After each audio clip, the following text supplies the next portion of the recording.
Olá, as boas-vindas a você. Este é o podcast Radar Direitos Humanos, um podcast do Departamento de Advocacy da Diocese Anglicana de Brasília, Igreja Episcopal Anglicana do Brasil. Olá pessoal, me chamo Rodrigues Piuca, sou clérigo da Diocese Anglicana de Brasília e falo em nome do Departamento de Advocacy da nossa Diocese. Dou as boas-vindas a todas e a todos vocês para o nosso episódio do podcast Radar Direitos Humanos, onde teremos oportunidade de aprender um pouco mais e de conversar a respeito das relações entre a nossa Igreja Episcopal Anglicana do Brasil e os direitos humanos. Sejam bem-vindas, sejam bem-vindos. É uma grande alegria partilhar com vocês este momento.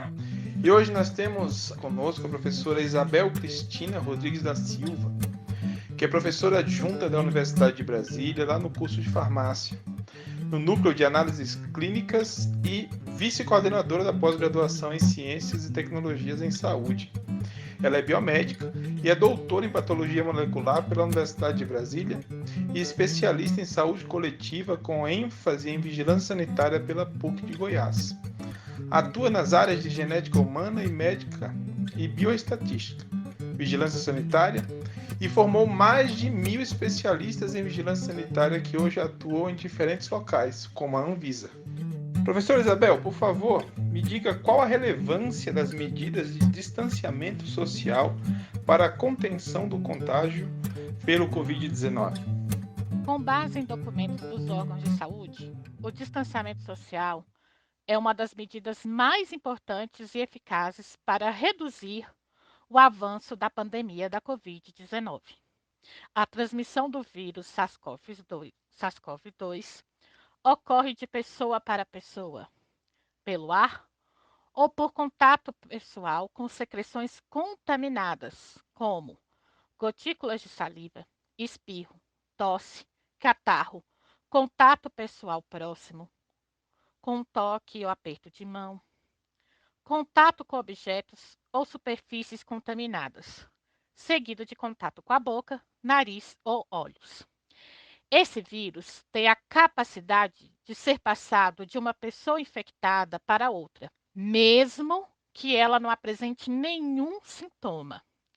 Nesse sentido, apenas a prevenção adequada com o distanciamento social, o uso de máscaras e a adequada higienização das mãos pode nos proteger. Assim, o distanciamento social contribui por abranger diversos tipos de medidas para reduzir a circulação de pessoas em espaços coletivos públicos, tais como ruas e praças, ou privados, como shoppings, shows e etc. Dentre as medidas de distanciamento social, podemos citar a necessidade de evitar aglomerações e, assim, podem ser determinados a paralisação de atividades não essenciais, como o fechamento do comércio, com exceção dos serviços essenciais, como os supermercados e farmácias, o cancelamento ou adiamento de eventos, como festivais, a paralisação de atividades escolares presenciais e a adoção do sistema de trabalho remoto. Dessa forma, evita-se aglomeração, situação muito propícia para a transmissão do vírus. Assim, vale reforçar algumas atividades que não são compatíveis com o distanciamento social, como aglomerar-se em restaurantes e bares, mesmo que na fila, sair às compras sem nenhuma necessidade, ir para a casa de amigos ou de familiares, ou reuniões sociais como festas ou encontros. E nesse contexto, qual a sua compreensão sobre a necessidade de manter os templos religiosos fechados? E também sobre a resistência de algumas lideranças religiosas contra essa medida tão necessária. Especialistas da Organização Mundial da Saúde, a OMS, relataram que muitos países que tiveram sucesso no combate à Covid-19 estão assistindo a um aumento do número de casos devido a eventos religiosos. Ocorre que a exigência de se manter uma igreja fechada é vista como um afronto à liberdade da igreja e, no limite, à autoridade do seu líder. Aqui é importante refletir que os eventos religiosos implicam em aglomerações. Para esse contexto, reitero as palavras do teólogo Ronilson Pacheco. Uma igreja fechada não é uma igreja inacessível, mas é uma igreja que envia uma mensagem coerente e poderosa para os membros da sociedade. Desafiar as recomendações de distanciamento no pior momento da pandemia no Brasil não deveria ser uma disputa que interessasse a quem deseja preservar vidas e evitar mais mortes. Optar por uma igreja fechada é uma resposta coerente e poderosa, porque a igreja está afirmando seu compromisso com a sociedade. E isto é se colocar à disposição da população em tempos de desespero.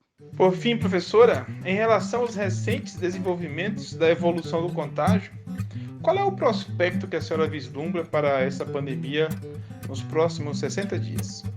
Vou basear nas informações da nota técnica de 1º de março de 2021, denominada Covid-19 no Brasil e impactos da campanha de vacinação, assinada por vários pesquisadores. Os dados que temos nesse mês mostram uma retomada muito grave da pandemia em quase todo o país, decorrente de um afrouxamento das medidas de isolamento social, de uma falsa sensação de segurança e de um grande desconhecimento de como evitar a disseminação do vírus, cujas taxas de circulação continuam muito altas. A situação ainda é agravada pela falta de coordenação centralizada no enfrentamento da crise. Se o Brasil seguir a tendência amplamente observada em outros países, a segunda onda será ainda mais intensa que a primeira e fatalmente resultará na sobrecarga dos sistemas de saúde, que já mostram esgotamento em muitos locais ou já colapsaram, como aconteceu no estado do Amazonas e está acontecendo aqui no Distrito Federal. Então, planejar de forma adequada e detalhada uma campanha de vacinação em massa, disponibilizando o maior número de doses no menor tempo possível, e essa vacinação não se restringir apenas à população idosa, por ser insuficiente para controlar efetivamente a pandemia no nosso país, pode ser o melhor caminho para evitar o agravamento dessa crise sanitária. Muito obrigado, professora, pelas suas respostas tão esclarecedoras. Eu espero que possamos contribuir para o cuidado de tanta gente. E é isso por hoje, pessoal. Fiquemos na paz e até a semana que vem. Este foi o podcast Radar Direitos Humanos, da Diocese Anglicana de Brasília, Igreja Episcopal Anglicana do Brasil. Produção e apresentação, Reverendo Rodrigo Spiuca.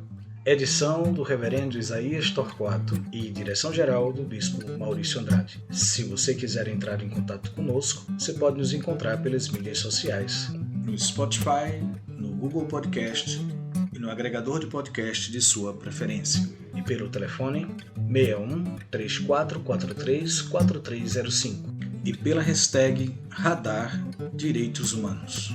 Até o nosso próximo encontro.